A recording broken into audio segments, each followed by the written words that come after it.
No, we'll just start. Yeah, we'll start. Hello everybody, you're in track 2. This is Bill Sempf for lock sport. And don't forget, lock picking out when you're breaking for lunch. Have some fun. There you go, Bill. Actually, that's a lot of what we're going to talk about, is lock picking out there while breaking for lunch. So this is going to work out real well.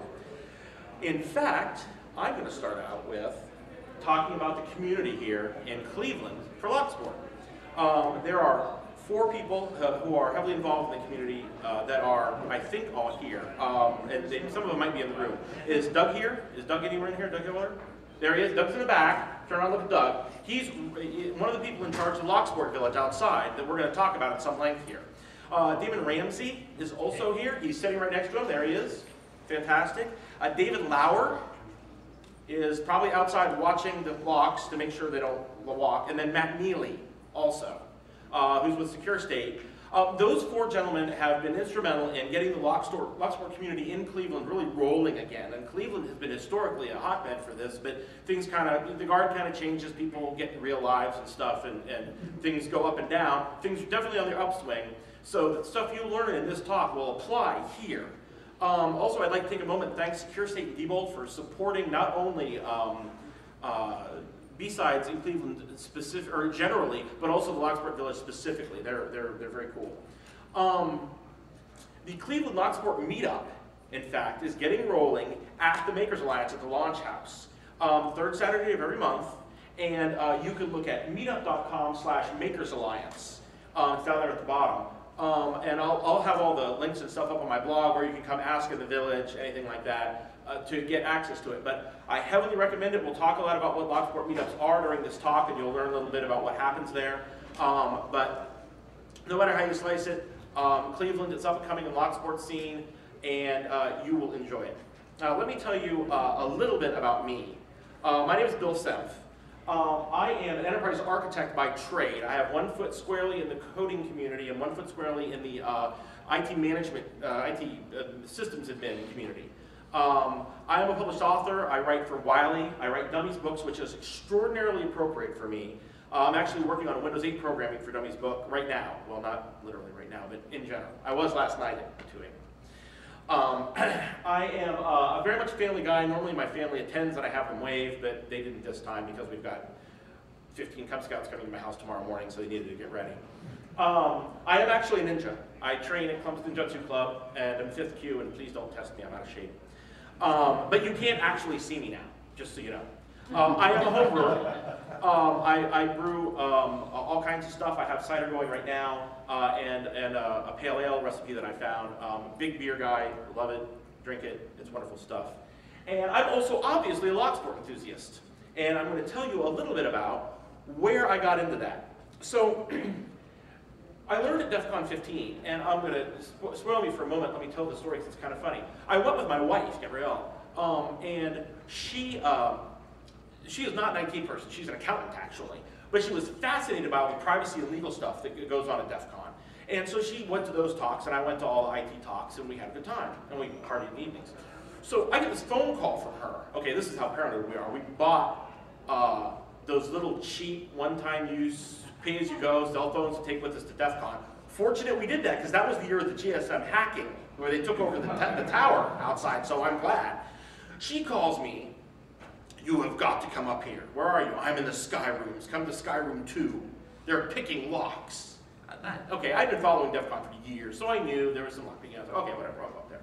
So here I am, I go, and she's sitting at this like 5-table-long thing in the center of it. Directly across from her is Deviant Olin, okay? And he's got his own projector behind him. And is giving his presentation. And sitting between them is a half-empty bottle of Jack Daniels. And as it turns out, she came in when they first opened, and Deviant was setting up, and she said, you've got to teach me this. And he, not knowing that he was pretty much the godfather of the Locksport movement, right? And he says, I will if you get me a drink. So she went and somehow bullshit the bar into giving her a bottle of Jack Daniels. Did not pay for it. Gave her a bottle of Jack Daniels. And they had drank half of it. And she was surrounded all around by sweaty teenage boys, because that's largely who goes to DEF CON. And just everywhere, and she's sitting there, and it's like this, she's this blonde little thing, and this glowing spot in the middle of all this swarm, you know? So that's how I got introduced to lock sport, was via, my wife actually learned first, and is a much better picker than me. I came back from that pumped, and like I said, I studied ninjutsu. A lot of what we train on is stealth entering. It's one of the techniques that we work on. And even though I don't want to train a bunch of people to break into buildings, I thought, well, if you're doing this for knowledge purpose, stealth entering is lockpicking is an awesome stealth entering skill. We should train on this. So we got together a group of guys and did a seminar. It was fun. And I said, hey, we should do this monthly. So we started doing it monthly, not really knowing that there were formal groups for this. Well, entered DEF CON 17, where I met Doug Farr and got introduced to Lock Sport International. He and I got along great, learned all kinds of interesting things. Got back from DEF CON 17, had a text message on my phone promoting me to the administrative director of Lock Sport International. As it turns out, he kind of acquired the group and didn't have any kind of support staff and was looking for people with some energy to help. And I kept telling him, of course I had lots of drink, but I kept telling him, oh, I'll do whatever you need, just let me know. So basically I found out that I was put in the position of being Doug's bitch, which was just an awesome way to live my life, not really. So as part of my responsibilities for Lock Sport International, as the administrative director, I'm in charge of growing the chapter base. So I thought, well, to do that, I better make sure the Columbus chapter is something to look up to. So I hooked up with our local Makers Alliance, which is the Columbus Idea Founder, which is very similar to the Maker Alliance here in Cleveland. They've got shop bots and 3D printers and laser etchers and tons of metalworking equipment and computer equipment, all this stuff. 26,000 square foot space in just north of downtown Columbus. Made a deal with them. I will teach lockpicking classes for you, for money, for the public. And you let my meetup group meet for free. Awesome. So that's what we do. It's worked out very well. So now here we are, and I'm talking to you about lock sport and the awesome Cleveland lock sport scene that's just kind of on that upswing again. So why lock sport? A lot of people ask this.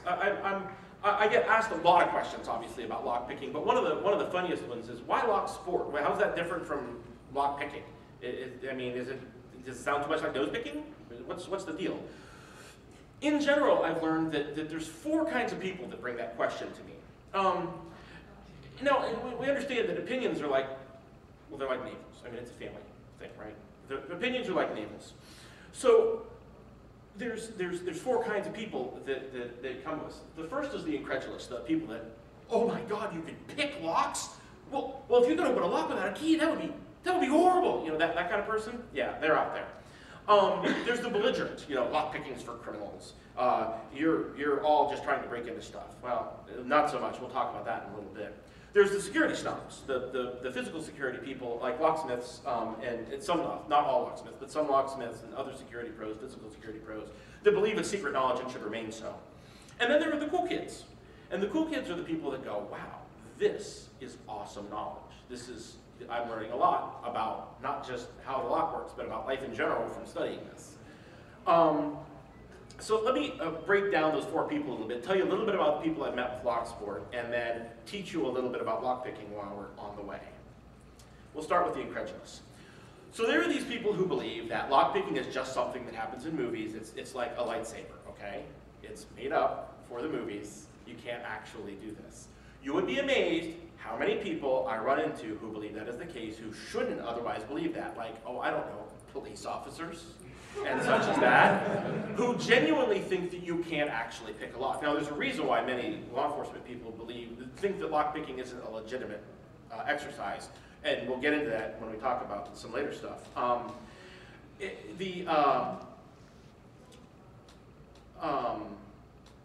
Truth of the matter is that almost every lock that's been manufactured has some kind of exploit has been found for it. Not true of every lock, certainly. Some of the exploits are so sophisticated that only people with extreme amounts of training and technology can implement them, but almost every lock has been exploited. I personally have taught well over 1,000 people to pick personally, like one-on-one, and that includes all the talks I do like this, where at least you're going to walk out of here with some passing knowledge. There are lots of people that know how to pick locks. It's not an uncommon thing at all, actually. There's lots of hobbyists, there's lots of professionals that do it for their work, and then there are some criminals that do it as well, but a lot fewer than you think. So what are these people missing that think that this can't be done?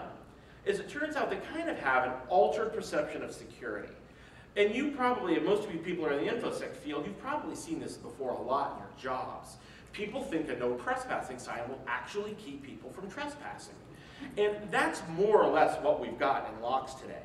So another quick story, one of the first lock sport classes I taught at the Columbus Idea Foundry, Joe Blundo, who's a reporter for the Dispatch, came and reported on the class and what we were learning, and actually tried some stuff. And he brought the photographer with him. And this photographer took a bunch of actually very good pictures, some of which I used in this presentation. And then we got to talking afterwards. And she was utterly convinced that she was robbed because her lock was picked. There's no chance in hell that she left it unlocked for somebody else to open, okay? And that, even though she came over to our side while listening to me talk about lock sport, that, oh, this must have been how I robbed. But that's that ultra perception of security I'm talking about. People refuse to look at what may be a remarkably easy path into something, because if that were true, that there was an easy path in, then a lot of the security they feel in their particular environment will be null and void, and they won't feel good. So lock sport makes people sometimes feel not so great. And that's kind of a good thing, because sometimes people need to change the way they think about security. Don't you all agree? I mean, that's a general rule. So let's start with the basics about lockpicking real fast. This is a pick, okay? This is not a pick. To pick a lock, you need two tools. That's the first most important thing that you need to understand. And if you look in your swag bags, everybody was given a lockpick set, okay? And in the lockpick set, that was graciously provided by our sponsors, you will find 3 picks that I don't go over in detail here, but one of them looks somewhat like the top pick. It's called a hook. And it's what we use to pick a lock. But the more important thing in there is this silly little bent piece of wire that is called a tensioner. When you use a key on a lock, you stick the key in, it lifts the pins, and you turn it. We'll get into this in a minute. What the tensioner does, it provides the turning. The pick can't. So you need 2 things in order to open a lock. Let's talk about actually opening a lock. So this is the picture of a front of a lock. All right, if you were to just pick up a lock and look at it, you know, pick up a lock and just look at the front of it, you would, well, this is a bad example, that's away from it, but if you were to pick up this lock, for instance, and look at it, this is what you would see, okay? You've got some kind of a body, and then you've got a cylinder in the middle. Oh, I pushed the wrong button, though. That's really good. You got some, hang on here. Okay, you got some kind of cylinder in the middle, and then you've got this important thing in here, it's a pin. This is the keyway. And what's going on if you had log X-ray vision is actually this. There's 3 important pieces of equipment inside that lock, and a hole drilled all the way through the body of the lock and the cylinder, okay? The bottom piece right here, the red piece, is called the key pin. That is the pin that the key will push on when you insert the key. The second piece, the blue piece, is the binding pin.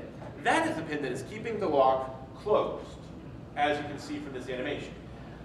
The spring is pushing everything down against the shoulders of the keyway. I don't know why I'm pointing when I have a laser. Pointing everything down against the shoulders of the keyway here to keep everything in place, so you can't just turn the lock over and open it. What the binding pin's job is to do is make it so you cannot turn the cylinder in the body of the lock. That's all the binding pin is there to do. If we were, by some magic, able to lift that pin, that key pin, in such a way that the binding pin was above, inside the body of the lock, and the key pin was below, inside the cylinder of the lock, then the lock would turn. This line is called the shear line, okay? When the binding pin is on the shear line, that lock is bound. It is locked. When it is above the shear line and the key pin is below the shear line, that is when the lock can open. That is our goal when we are opening this style of lock, which is called a pin tumbler lock, and it is not the only style of lock. But this is the basic talk. So, if it were 1 pin, it would be very easy. As it turns out, it isn't just 1 pin. There are usually 5 in most deadbolt style front door kind of locks, what you've got at home, unless you have an apartment where it might be more complicated. So, the fact is, though, is that these holes are not actually drilled in any kind of perfect alignment. Why? Because it's next to impossible to do this, okay? Locks are manufactured generally in China, the less expensive ones, with 30-year-old machines that are not in perfect alignment with themselves. And these pin stack holes here are not are set up in such a way that one of them is going to be a little further to the left or right than the other one in any given sequence of 2. So what that means is that in a stack of 5 pins, there will be one pin that will bind the whole lock if you put a light touch of pressure on it. Does that make sense? Okay. So if we were to use a tool to put a light amount of pressure and bind that 4th pin, then use a hook to reach in and test every pin, we would eventually find that 4 of those pins have spring pressure behind them, and one of them is stuck, called bound, usually. That bound pin can be lifted such that the binding pin is above the shear line, the key pin is below the shear line, and the cylinder will move that fraction of a millimeter from it to the next hole in that wavy alignment that those holes are always drilled in the lock. This is an exploitation of a flaw in the lock, people. We're not doing anything magic here. This is just like what pen testers do every single day when they exploit software. If you do all 5 of those pins, you will find that the lock will open. That is lock picking for a pin tumbler lock, which is 80% of the locks in the United States, in a nutshell. Those are the things you need to know. Now, just like chess, or even more just like Go, now you need to go practice for 100 years, and then you can get good at it. So, once again, what is the word for one pick? A key. You need 2 tools. Do not forget that. So let's talk about the next group of people, the blurger. These are the people that think that I am training everyone to be a burglar, and when somebody breaks into their house, they are going to sue my ass. Don't laugh. I've been told that many times. Hobby lockpickers are not burglars. There's a whole lot of reasons for it, and I will go over a bunch of them. But we're not teaching people to break into things, because lockpicking is not an effective way to break into things. And I'll tell you why. But first, I'm going to give you a quote from the story of my lockpick class, and this is too small, it always is. The first time I gave this was in a movie theater, and the screen was, 60 foot wide or something, and everybody could read it, but ever since then it's been printed. But basically, Alex Bandar is the owner of the Compass Idea Founder, and he posted a comment saying, "Hey, thanks for teaching this, Bill." This is the comments on the story that was printed in the dispatch. "Thanks for teaching this, it's so awesome." And somebody replied, his name is American Patriot, okay? And he says, "Publishing such information for the general public would seem to be a bad idea. Society should be protected from those who are inclined to be dishonest or tempted to become a part of the criminal element who would use such information for illicit gain. Therefore, a registry should be maintained covering all who are trained in such techniques." Sorry that criminals tend to create situations for which all of us pay a penalty. Those on such a registry need to have no fear as long as they do not use their knowledge illegally. I'm sure he's a hell of a patriot. Criminals don't use picks. That's the fact of the matter. In general, in fact, criminals don't use non-destructive entry. The only non-destructive entry that criminals use is following you into your house. There's a reason for this. The first one is that most locks are extraordinarily hard to pick. Even easy locks, as you'll find out, can be quite difficult to pick unless you're well trained. And frankly, most of those people aren't going to spend their time sitting in training. But most business class locks, even the ones in this hotel, are extraordinarily difficult to pick. This is a breakdown of a Best SFIC lock, which is probably the most popular business class lock in the Midwest, certainly in Ohio. You'll find them all over the place. If you see the BEST on the front of the lock, this is the breakdown of the lock, and they are tremendously sophisticated. 7 pins. I've never picked one open successfully. Maybe some of the guys in the back have, but they're very hard, and they're extremely common. They're only about $20, and you'll find them on most businesses. Criminals just don't do this. So let me tell you a little story.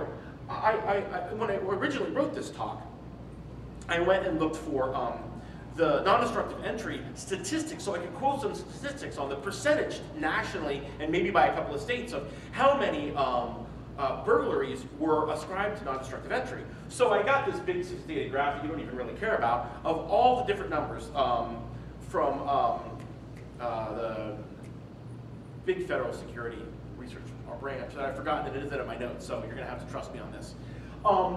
And there isn't a single instance of them talking about non-destructive entry. Okay? Now they do have things like they have things like window. Well, was that window broken? or was it slipped open? Well, they don't actually track that statistic, but they did, for many years, try to track non-destructive entry as far as lock picking, slipping, and bumping, okay? But they got so few responses that they gave up. Why? Lock picking is just too slow. A burglar will spend 60 seconds trying to get entrance to your home, or your business, or your car, and then they will move on. You just can't reliably pick a lock fast enough to do it. So really, nobody's doing it. There are tools that will get you into a lock quickly, though. So in a way, these belligerent folk are right. In a way. There are non-destructive entry tools that people do use. Lock slipping is a popular method, where you physically move the deadbolt or the hook with the actual hook that's the physical manifestation of something that's closing the door, not the lock itself, but actually the deadbolt or the cam or whatever that's holding the door closed. You can physically move it with a credit card or some other tool. Also, bumping is an extremely popular technique. And bumping is actually kind of fun to do in lock sport once, and then it gets really boring real fast. Let me tell you a little bit about bumping, because this is something you should know from a security perspective. So bump keys are keys that are cut to what we say all nines, okay? There's 9 possible lengths of a key pin in most locks, and they're set standards. There's all these charts and tables for different manufacturers and stuff on how long the key pins can be, so that the locksmiths can cut the keys properly. And if you know the number of the bitting of your lock, you can actually tell the locksmith a 5-digit number, and they can just cut you a key on their keychain. It's a pretty good system, really, because it leaves you with something like 58,000 possible combinations of keys, and it works out pretty well. What a bump key is, it's a key cut down a little bit lower than the lowest possible, but still high enough that the peaks of the lock will touch the pins as it goes past. And then what you do is you put the key in the lock and you smack it. Just pop it with a hammer, back of your hand, your watch. I've seen people do it with a watch. It has some real benefits. If you have a professionally cut one and you can trim the tip off of it, you can use the push method, it's called, which is really kind of funny. The other one's called the pull method. And it actually looks like you're opening the lock. Now, why is this a big deal? Well, this is a big deal because somebody dressed nicely wearing a Lexus can pull up in your driveway when they know you're on vacation, pull out the keys, just like they're checking on your cat, pop open your door and walk in. And the neighbors go, oh, it's just, he's got a key, it's just somebody there to visit. So lock bumping is a real problem as well. But on the other hand, maybe it's not. For one thing, you've got to have the key, okay? Lock picking requires a tool that will work at any lock. Lock bumping requires you actually have the key that fits in the keyway of the lock, because you see, all these locks have different shaped keyways. If you look at that wiggle of your key, there's many different of those. Going back to the best lock I talked about before, this is Best's, all of Best's keyways, okay? There's 17 of them or something like that. So if you wanted to be able to get into a facility, you would have to know what keyway they were using or carry 17 bump keys for that manufacturer of lock. Could you case it and figure out in advance? Sure you could, of course, it's a possibility. But then you have to get a hold of the blank, which for simple locks that we have on our front doors in our home is pretty easy, but for a Best lock is relatively difficult. Generally you have to buy them from a locksmith. With more secure locks, like the ones you find on state and federal buildings, Schlage Primus and stuff, you have to buy them from Schlage and show credentials, and they're quite expensive. So the more secure the lock, the harder it is to create a bump key for it. So lock slipping, I mentioned before, is the art of using something other than a lock to move a mechanical locking device out of the binding path, right? So you're going to use a credit card or something like that. It's not hard, it's not interesting, and we don't teach it in lock sport because it's not really part of lock sport, and it's also boring as hell. But let me tell you about David Neer. On April 10th, 2008, 64-year-old male Caucasian identified as David Neer entered a condominium complex in West Los Angeles using a credit card to slip the perimeter grounds gate lock. Once inside the complex, Neer would enter a residence by picking or slipping the front door lock and remove jewelry from the victim's home. Okay? Obviously, I'm reading from the blotter there. So they actually caught a lock-picking burglar in West LA in 2008. In 2008, there were 19,204 burglaries, and 61 of them used lockpicking. In 2009, there were 18,786 burglaries. Remember, this is after Neer is in prison. 0 of them used lockpicking. So effectively, they arrested the only lockpicking burglar in all of West LA, where everybody's a burglar. The quote from the article was, in addition, since the arrest of David Nira, lockpick slip-lock residential burglaries have virtually ceased in West Los Angeles.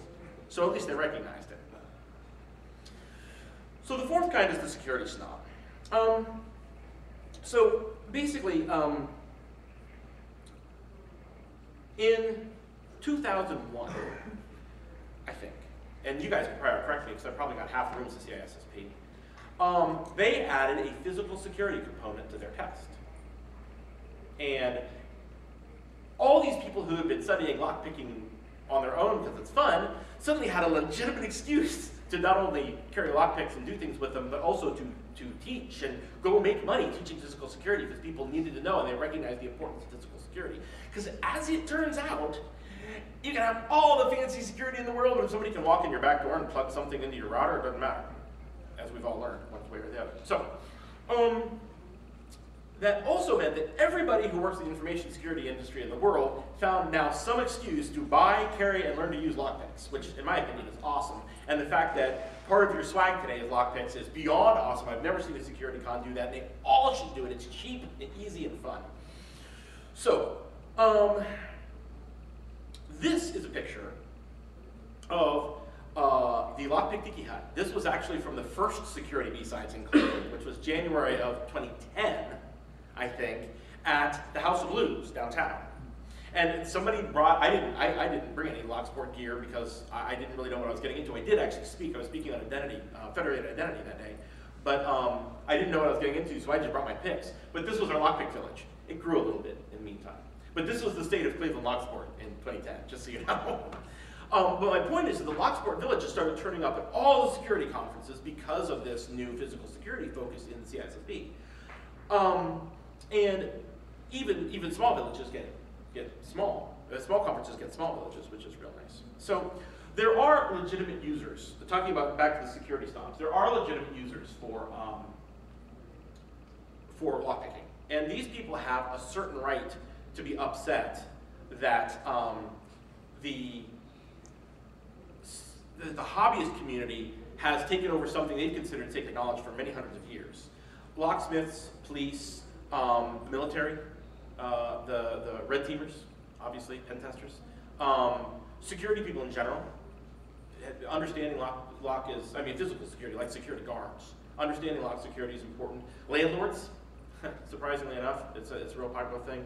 And recovery, vehicle recovery. I mean, they often have to, I mean, if they legitimately have to get something that's owned by somebody else, that they have to open a lock to get it, they will. So those people have a certain right to be upset about hobbyists. I don't think they're right to feel that way, but I understand why they do. But they have the same problem that the criminals have, is that the kind of lock picking that we're teaching in Locksport, the single pin picking that I taught at the beginning of the talk, is far too slow for what they do. They use tools like pick guns, which, I mean, this is something that's difficult to get a hold of generally. It's a little easier now with Locksport, but 10 years ago, if I were holding this, I'd have to be worried about leaving the room. And the benefit to the pick gun is it brings the speed. And I'll tell you how real quick. It's actually very similar to bumping a lock. The tensioner is shown here. I have to yell at Deviant about that. The tensioner is shown here, but you put a little tension on a cylinder, and then you use the pick to smack all the pins at once and exploit the wonderful world of chaos. There's a physics principle behind this that I don't have a slide for, but if you see my longer lockpicking talk one day, you can see it, or you can go look it up on Tool's website. With the pool ball analogy, you know, you have a pool shot set up, and there's two pool balls touching. You can hit the back one, and the motion will be imparted to the one that's touching. But if there's a little teeny gap there, it won't work. Well, that's the same principle that the pick gun uses, and lock bumping as well. Another tool that they use is a rake, which actually we use very often in Locksport as well. So here's a little bit of crossover, and I can understand they'd be a little upset. But it's not nearly as challenging as single pin picking, so it's not as fun. But raking exploits that same kind of chaos logic of let's just wiggle everything around really, really, really fast, like caffeinated squirrel, until all the pins are up above the shear line. And it actually is an extremely effective way to open a lock. And you will see an accomplished lockpicker often pick up a hook, work on a lock for 2-3 minutes, and go, put it down, pick up a rake it open, and go, oh, okay, well, I was just really bad at it. Let me try again. Click it back closed, pick up the hook, and try again. Or at least you'll see me do that. I wouldn't call myself really accomplished, but you get the idea. From the perspective of the professionals, this is not an art form. This is a job. It's about the money. They could sit and try to artistically single pin, pick open your lock while they're waiting for 5 other clients, waiting to go on 5 other jobs, or they can just get the damn lock open. A lot of locksmiths today, they carry the universal pick, a drill, because frankly, with the quick sets that are on many of our doors and schlegs, drilling and replacing it takes them 6 minutes and costs them $3, or they can sit for 20 minutes and pick it. So that's where it comes down to. The fourth and most interesting group is the cool kids. The cool kids are the people that go, oh, I get it. This is awesome. It's like doing a Rubik's Cube in the dark. This is fantastic. Give me more. Where can I buy these things? That's the vast majority of the people that I talk to.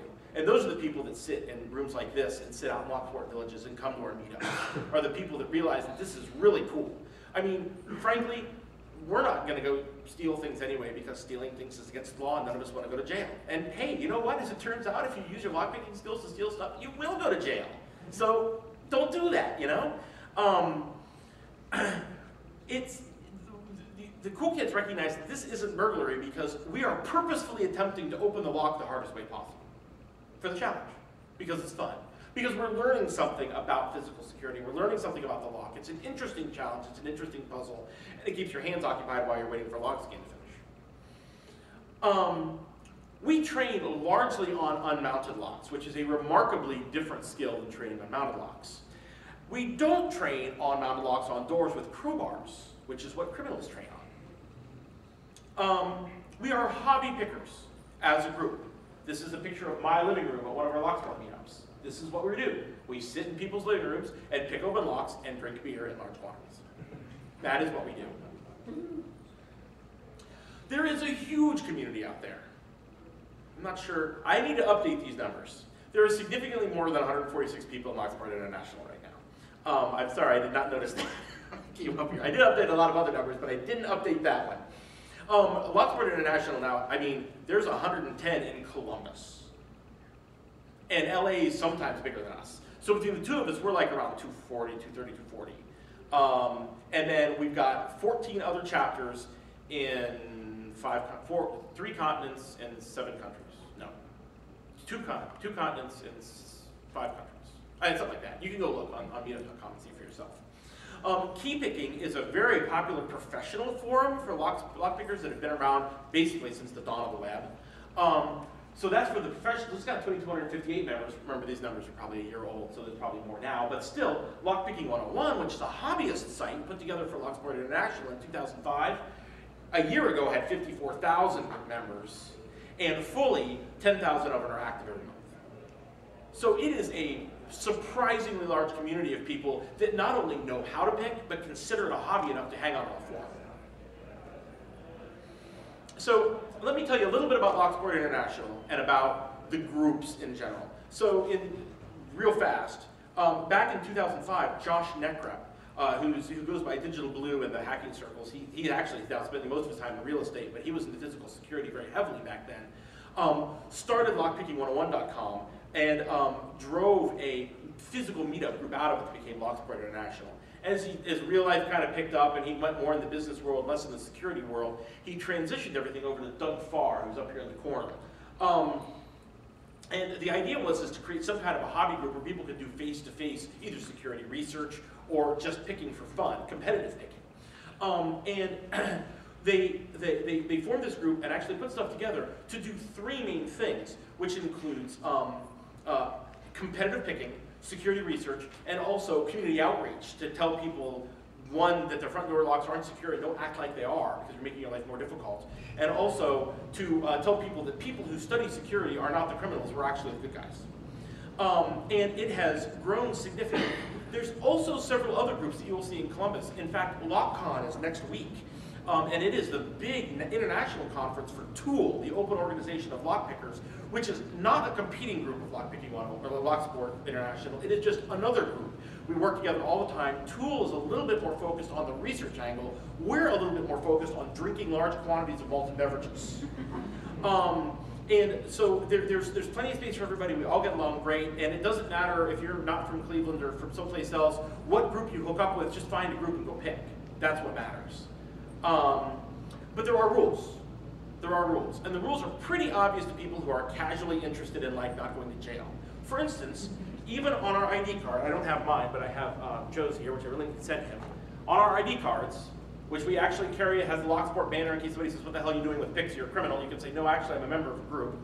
The first thing on the back says, you may only pick locks you own or those you have been given explicit permission to pick. So there are other rules, like don't shoot people, right? That we just kind of all abide by. Well, this is one that you abide by if you carry lockpicks. Don't go pick your front door lock. I know, it's your lock. But if you break it, it's a $160 call to a locksmith. Think you can't break it? You're wrong. I don't have my sample here, but it's hard to break a lock, but it's very easy to break off a pick in a lock. And once you've done that, it's screwed.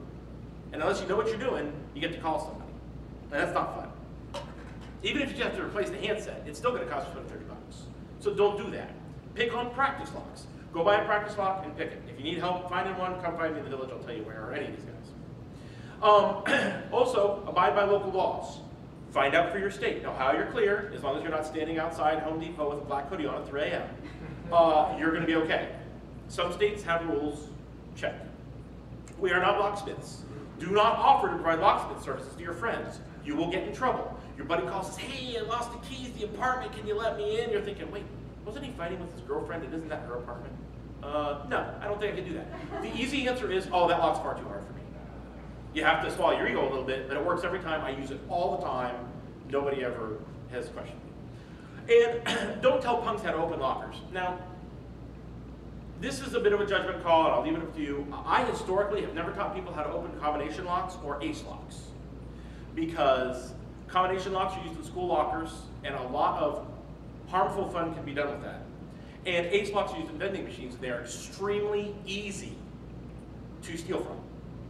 Once you know how to pick the lock, right? Because they're in a back alley, nobody's paying attention, there's no cameras, no anything. You can very easily open the lock, pocket up, put the change in your pocket, go home, or take a cup, whatever.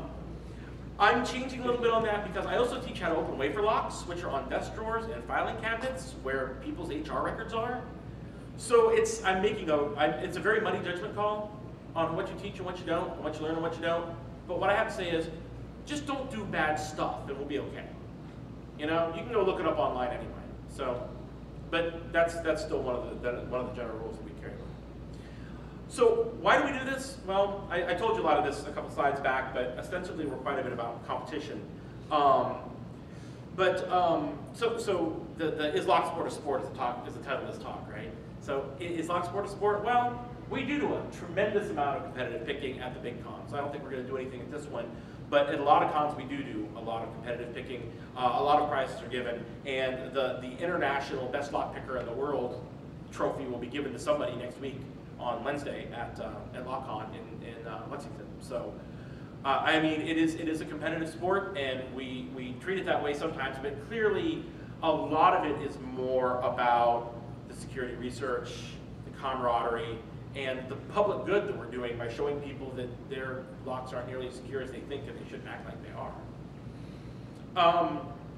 So is Locksport a sport? Well, I hate to leave it with answer a question with a question, but what do you think? I mean, I'm going to kind of leave it for you to think about. I wrote the whole presentation, never really came up with a good answer to it, but hopefully I've taught you a lot about not only picking, but also about Locksport in general. And this is me. And all my contact information if you want to get in touch with me, but actually, even though anybody's welcome to contact me at any time, what I'd rather you do is go out to the village, talk to the guys in the back of the room and myself out there and anybody else who looks like we're vaguely have some idea of what we're doing, or talk to each other about the locks, try to get some open, use the picks in your bag, play around with them. If you have a question, grab one of us, we'll help you out as best we can. Cleveland, all the locks out there are Cleveland Locksports locks. Those are the things that are at the meetups, so you can play around with them there as well. Please leave them on the tables. They're not swag. They belong to Cleveland Locksport. Please leave them there. But do play with them. And that's all I got. If you've got any questions, you can shout. Otherwise, thank you very much. I hope you've learned something and have a fantastic con. I'm actually also speaking at 5 on pentestingask.net if you're an application security guy. Come. Actually, it doesn't matter. Just come. It'll be fun. Yes. How may I help you? Have you ever encountered like a file cabinet lock? Those normally wafer locks, correct? A file cabinet lock is normally a wafer lock? Yes, probably about half the time. Have you found those you can't just break? Yes. Yes, if they have 15 wafers in them, you can't break them. Who makes a good one? Oh, that's a good question. I don't actually know. So if you're asking specifically, a good file cabinet lock you can't break, no, probably not. Because big wafer locks take a lot of space, and there's not a lot of space in a file cabinet. What I do with my file cabinets is I replace them with is it an abloy? I think there's an abloy desk lock that will work. Actually, my gun safe at home is an in-wall safe. I don't have a huge armory at home, but I have a couple guns, and I don't want my kids playing with them. And it came with this cheap-ass 4-wafer lock, and I replaced it with this abloy disc detainer style lock that fits exactly right.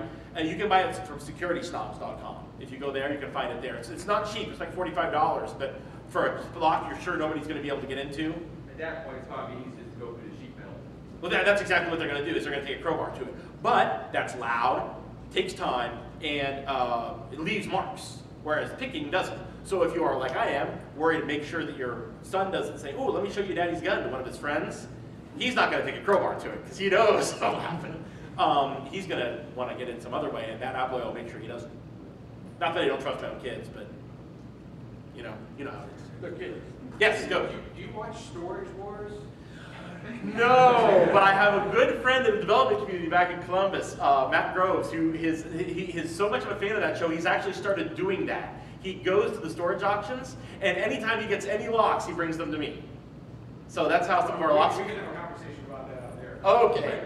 Do you cringe like I do when they went with bolt cutters and cut those perfectly good locks off? Yeah, sometimes. But honestly, a lot of those, I mean, even those, even the cheaper ones that they put on there are actually pretty good locks. I have, not in this collection, but in Columbus's collection, we have a U-Haul lock. Or the actual, not a U-Haul lock. What is it? UPS lock. The ones that they put on it's actually branded with UPS because they don't have anything branded with the brand name, so I don't know who makes it for them. But it's this big massive lock. I don't think anybody's ever opened it.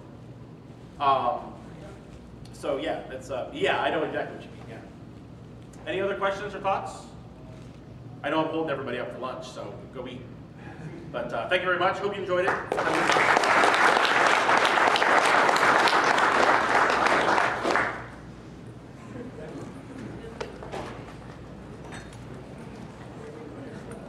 Bill? Yes, sir. Good job. Also, you mentioned about Con giving out locks.